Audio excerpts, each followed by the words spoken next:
Hello everybody. Now this is one easy recovery video from Samsung laptop hard drive.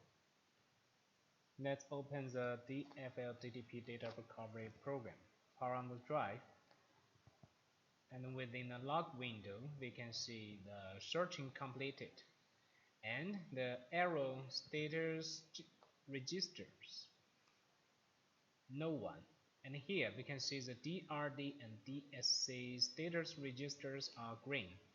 That means the hard drives have been reading. Now we can continue the operations on the file extraction. New project. Next, file extraction. So when the drive is detected and has just a few bad sectors,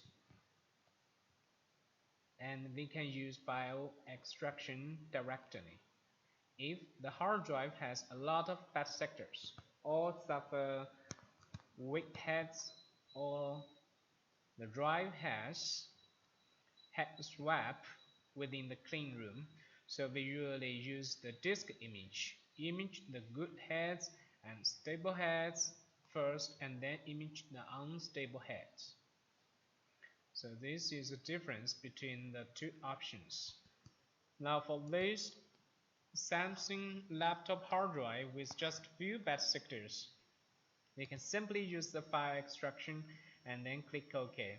After that, we can find all the lost partitions have been automatically listed, and users just need to select the wanted partition and then right click to recover selected files. So this is very simple to recover lost data if users have the DFLDDP data recovery program. Thank you for watching this video.